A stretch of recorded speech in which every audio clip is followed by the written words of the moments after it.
여러분 안녕하세요.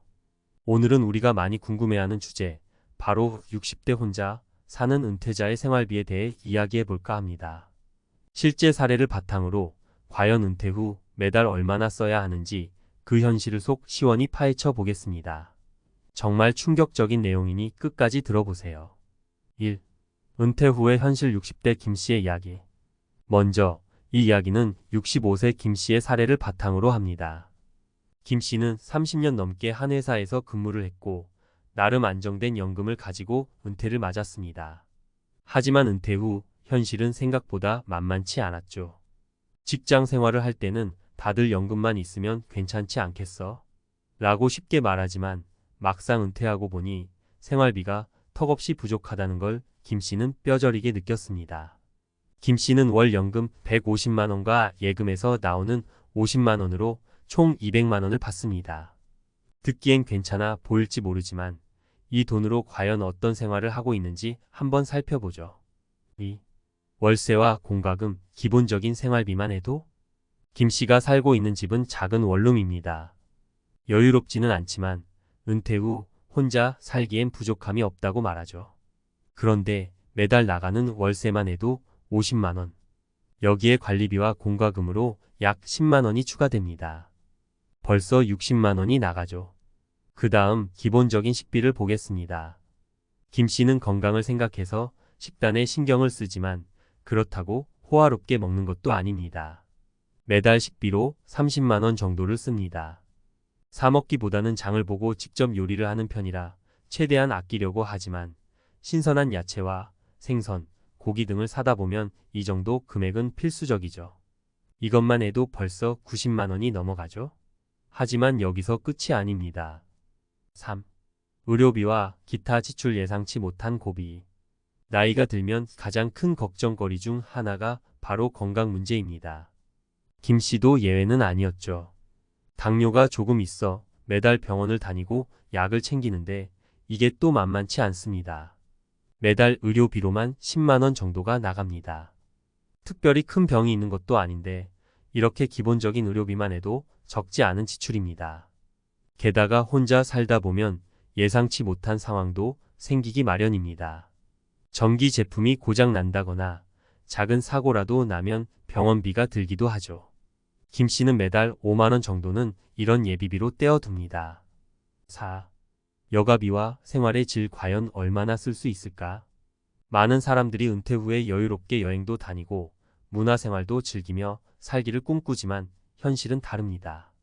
김씨는 친구들과 가끔 만나 식사를 하거나 커피를 마시는 정도가 전부입니다. 이렇게만 해도 한 달에 10만 원에서 15만 원은 쉽게 나가죠.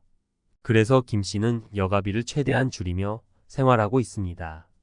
하지만 단순히 아끼는 것이 능사는 아니죠. 사람답게 살려면 어느 정도의 여가와 취미 생활이 필요합니다. 그래서 김씨는 매달 5만 원 정도를 책이나 간단한 취미용품에 투자하고 있습니다. 이렇게 하지 않으면 은퇴 후의 삶이 너무 삭막해지니까요. 5. 총 생활비 예상을 뒤엎은 현실. 이렇게 다 따져보면 김씨의 월 생활비는 최소 150만 원에서 160만 원이 나갑니다. 그리고 예기치 못한 지출이 생기면 200만 원은 순식간에 초과됩니다. 김씨는 최대한 아껴 쓰고 있지만 생각보다 돈이 더 많이 든다고 말합니다. 여기서 중요한 것은 김씨가 아주 검소하게 생활하고 있다는 점입니다. 외식을 거의 하지 않고 옷도 새로 사지 않습니다. 가전제품도 고장나면 수리해서 계속 쓰고 장도 할인을 많이 하는 곳을 찾아다닙니다. 그럼에도 불구하고 매달 빠듯하게 살아가고 있는 것이죠. 6. 충격의 결론, 은퇴 후에도 이렇게 살아야 한다면? 여러분, 은퇴 후 생활비가 생각보다 적게 든다고 생각하시나요? 김씨의 이야기를 통해 알 수 있듯이 실제 은퇴 후에는 예상치 못한 지출이 많습니다. 연금이나 저축만으로 생활이 가능할 거라 쉽게 생각하지 마세요. 작은 돈이라도 꾸준히 들어오는 수입이 있어야 하고 은퇴 후에도 어느 정도 일을 하거나 추가 수입을 만들어야 안정적인 삶을 유지할 수 있습니다. 사실 이런 김씨의 이야기는 예외적인 사례가 아닙니다. 많은 60대 은퇴자들이 이와 비슷한 상황에 처해 있습니다. 그나마 연금이 있는 김 씨는 좀 더 나은 상황일지도 모릅니다. 그렇지 않은 분들은 더 큰 어려움을 겪고 있는 게 현실입니다. 7. 우리는 무엇을 준비해야 할까? 김 씨의 사례를 통해 우리는 은퇴 후의 삶에 대해 다시 한번 생각해 볼 필요가 있습니다. 단순히 연금에만 의존해서는 안 됩니다. 은퇴 후에도 경제활동을 유지하거나 작은 수입이라도 창출할 수 있는 방법을 찾아야 합니다. 또한 지출을 줄이기 위한 계획도 필요하죠. 마지막으로 강조하고 싶은 것은 은퇴 후의 생활비를 미리 철저히 계산해보고 준비해야 한다는 점입니다. 나중에 어떻게든 되겠지라는 막연한 생각은 결국 우리를 더 큰 어려움으로 몰아넣을 수 있습니다. 김 씨의 사례를 통해 여러분도 은퇴 후의 생활비에 대해 다시 한번 고민해 보시길 바랍니다. 오늘은 60대 은퇴자의 충격적인 생활비 이야기를 전해드렸습니다. 이 내용이 여러분께 조금이나마 도움이 되었길 바랍니다. 모두들 현명한 준비로 은퇴 후에도 풍요로운 삶을 누리시길 바라겠습니다. 감사합니다. 1. 왜 60대 은퇴자의 생활비가 중요한가? 많은 사람들이 은퇴를 앞두고 있습니다. 평균 수명이 길어지면서 이제 은퇴 후에도 20년, 30년 이상을 살아가야 하는 시대가 되었습니다. 하지만 그 오랜 기간 동안 어떻게 생활비를 마련하고 관리할지에 대한 계획이 없다면 큰 어려움에 부딪힐 가능성이 큽니다. 단순히 연금만 있으면 괜찮겠지라는 생각으로는 부족합니다. 김 씨의 사례에서 보았듯이 매달 필요한 생활비는 생각보다 많습니다. 집세와 공과금, 식비, 의료비, 여가비 등 필수적인 지출만 해도 상당한 금액이 나갑니다. 그리고 은퇴 후에는 이러한 지출을 줄이기 위해 노력하지만 오히려 예상치 못한 비용이 더 발생할 수도 있습니다. 그렇다면 우리는 어떻게 이 문제를 해결할 수 있을까요? 2. 생활비를 줄이기 위한 현명한 선택. 첫째, 생활비를 줄이기 위한 가장 기본적인 방법은 주거 비용을 낮추는 것입니다. 김 씨의 경우 원룸에서 살고 있지만 여전히 월세와 관리비가 큰 부담으로 작용하고 있습니다. 이 부분을 해결하기 위해 은퇴자들은 여러 가지 주거 대안을 생각해 볼 필요가 있습니다. 예를 들어 지자체에서 운영하는 은퇴자용 주거 프로그램이나 실버타운 같은 대안을 고려할 수 있습니다. 초기 비용은 들더라도 장기적으로는 생활비를 절약할 수 있기 때문이죠. 둘째, 건강관리에 대한 철저한 계획이 필요합니다. 60대 이후로 건강 문제가 가장 큰 경제적 부담이 될 수 있습니다. 김 씨도 매달 고정적인 의료비 지출이 있었는데요. 이를 줄이기 위해서는 정기적인 건강검진과 예방 중심의 건강관리가 필수적입니다. 여기서 중요한 포인트는 의료비를 줄이는 것이 아니라 건강 유지에 투자하는 것입니다. 규칙적인 운동과 균형 잡힌 식단, 금연과 절주 등을 통해 큰 병을 예방해야 한다는 것이죠. 셋째, 여가와 취미생활에 대한 지출도 현명하게 관리해야 합니다. 은퇴 후에도 삶의 질을 유지하려면 여가와 취미가 중요합니다. 하지만 무턱대고 소비를 늘리는 것은 오히려 독이 될 수 있습니다. 저렴하면서도 의미 있는 활동을 찾는 것이 중요합니다. 예를 들어 공원에서의 산책이나 지역 도서관에서 진행하는 무료 강좌, 봉사활동 등은 비용을 거의 들이지 않으면서도 삶의 만족도를 높일 수 있는 좋은 방법입니다. 3. 은퇴 후에도 꾸준한 수입원이 필요하다. 김 씨의 사례에서 볼 수 있듯이 은퇴 후에도 어느 정도 수입이 필요합니다. 물론 모든 사람이 김 씨처럼 추가적인 소득이 없다고 해서 생활이 불가능한 것은 아닙니다. 하지만 매달 고정적인 지출이 존재하는 상황에서 추가적인 수입이 있다면 생활의 안정성은 훨씬 높아집니다.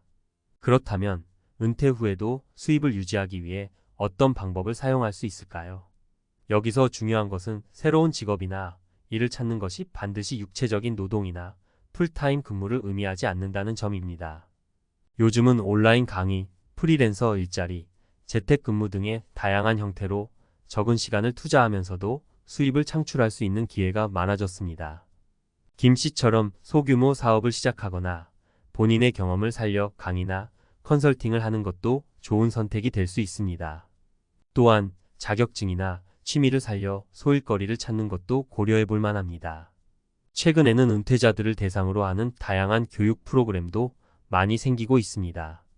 이러한 기회를 적극 활용해 은퇴 후에도 꾸준한 수입을 유지하는 방법을 고민해 보는 것이 좋습니다. 4. 지출 계획을 철저히 세워라. 60대 이후의 지출은 대부분 고정비와 예측 가능한 지출이 차지합니다. 그러므로 지출 계획을 철저히 세우는 것이 매우 중요합니다.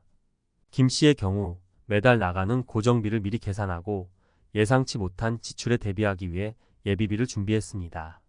이러한 준비가 없었다면 작은 의료비나 전자제품 수리비 같은 예기치 못한 상황에서 큰 부담을 느꼈을 것입니다. 따라서 여러분도 매달 예상되는 고정 지출과 비정기적인 지출을 철저히 계획하고 이를 위한 예산을 미리 준비해 두는 것이 필요합니다. 여기서 중요한 것은 너무 지나치게 아끼기보다는 현실적인 지출 계획을 세우는 것입니다. 지나치게 생활비를 줄이면 오히려 삶의 질이 떨어질 수 있으니 적절한 균형을 유지하는 것이 중요합니다. 5. 현명한 소비 습관과 지속적인 자산 관리. 은퇴 후에는 더 이상 급여가 들어오지 않기 때문에 기존의 자산을 관리하는 것이 매우 중요합니다. 김 씨의 경우에도 예금을 통해 매달 일정한 수입을 얻고 있지만 은퇴 후의 생활비를 충당하기에는 턱없이 부족했습니다. 그렇기 때문에 은퇴 전부터 자산을 어떻게 분배하고 관리할지에 대한 계획이 필요합니다. 여기서 강조하고 싶은 것은 단순히 은퇴 자산을 쌓아두는 것이 아니라 이를 현명하게 관리해야 한다는 점입니다. 지나치게 안정적인 자산에만 의존하거나 반대로 지나치게 공격적인 투자에만 몰두하는 것은 위험할 수 있습니다. 균형 잡힌 포트폴리오를 유지하고 전문가의 도움을 받아 지속적으로 자산 관리를 하는 것이 중요합니다. 6. 결론. 은퇴 후의 삶, 준비된 사람만이 누릴 수 있다. 오늘은 60대 혼자 사는 은퇴자의 생활비 문제를 중심으로 은퇴 후의 삶을 어떻게 준비해야 할지에 대해 이야기해 봤습니다. 김 씨의 사례는 특별한 경우가 아니라 우리 모두가 겪을 수 있는 현실적인 문제입니다. 그렇기 때문에 우리는 은퇴 후의 삶에 대해 미리 철저히 준비하고 경제적인 안정성을 확보하기 위해 노력해야 합니다. 은퇴 후에도 꾸준한 수입원을 만들고 현명한 지출 계획을 세우며 자산 관리를 철저히 하는 것. 이 모든 것이 여러분의 은퇴 후 삶의 질을 좌우할 것입니다. 마지막으로 여러분께 한 가지 당부하고 싶은 말이 있습니다. 은퇴 후의 삶은 단순히 돈만으로 해결할 수 있는 것이 아닙니다. 경제적인 안정성과 더불어 건강한 몸과 마음, 그리고 삶의 만족도를 높일 수 있는 다양한 활동들이 함께 이루어져야 합니다. 그러기 위해서는 미리미리 준비하고 꾸준히 계획을 세워나가야 한다는 점을 잊지 말아주세요. 이 글이 여러분께 작은 도움이 되길 바라며 오늘 칼럼을 마치겠습니다. 감사합니다.